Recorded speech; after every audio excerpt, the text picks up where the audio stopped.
Sapat daw po ang supply ng langis sa Pilipinas para po sa 52 araw. Malaking tulong nga daw po din bilang dagdag na supply ang 329 na mga bariles ng diesel na natanggap po ng Philippine National Oil Company. Sabi pa ho ng palasyo, pinagpipilitan daw po ni Pangulong Marcos Jr. sa Energy Department na huwag hayaang maputol ang supply ng petrolyo sa bansa. Sa ngayon po, higit ng 470 bariles ng langis ang pumasok sa bansa. Nakumpirma na rin po ang order ng bansa ng 1,000,000 bariles. Para ho naman daw matiyak na manatiling stable ang supply ng kuryente ay pinabibilis daw po ang paggawa ng 22 renewable energy projects. Target naman ng DSWD na makagamit na ng e-wallet sa susunod na round ng pamamahagi ng ayuda sa mga transport worker. Sa programang ito, sinabi po ni DSWD spokesperson Irene Dumlao na nakikipag-ugnayan na sila sa ilang financial service provider. Inaasahang makatutulong ang digital na sistema na mapabilis ang verifikasyon ng benepisyaryo at maging ng pamamahagi ng ayuda.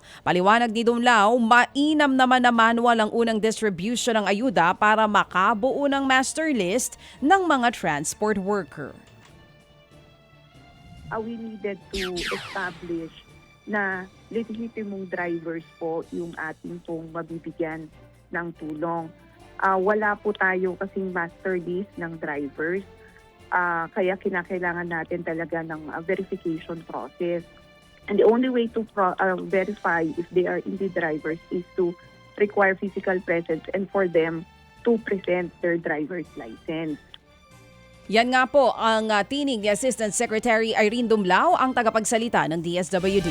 Higit po namang 1,000 mga agri-truckers ang inaasahan daw po makikinabang sa isang buwang toll waiver para sa mga truck na meron pong kargadang produktong agrikultural.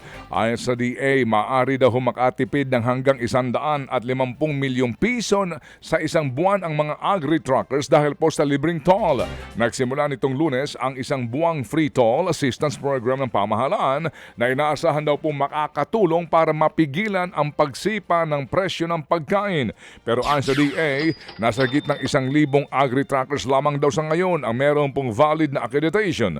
Dahil dyan, pinabibilis na raw po ng DA ang proseso sa pagpaparehistro para maaprubahan kaagad ang mga aplikasyon sa pareho pong araw at ma-activate ang toll exemption sa loob lamang ng 24 na oras. Nagsagawa daw ng Kadiwa Trade Fair ang gobyerno para mabili po ang mga gulay ng farmers natin sa Benguet. Sa programang ito, sinabi ni DA spokesperson Arnel de Mesa na mamahagi daw ang nabiling supply sa ilang komunidad sa Metro Manila. Nagpadala na rin daw ang gobyerno ng halos 40 mga truck matapos isiwalat ng mga trader na humina nga ang bentahan dahil wala nang bumabiyahe dahil sa mahal na petrolyo. Ipinag-utos na rin daw ng Pangulong Bongbong Marcos Jr. na tulungan ang mga magsasaka sa Bugyas na pinili na lang na huwag anihin ang kanilang mga gulay dahil mas lalaki ang lugi dahil sa gagastusin sa produktong petrolyo. Pinag-aaralan na rin daw ng DA ang pagtatakda ng floor price sa mga gulay para mabawi ng mga magbubukid ang kanilang ginasta sa pagtatanim. Depende sa area yan, Manong Ted. Talagang medyo komplikado pagdating sa gulay kasi nga highly perishable ang gulay. Pero yun naman ay patuloy na tinitingnan ng ating kagawaran kung posible talaga na magkaroon ng cap.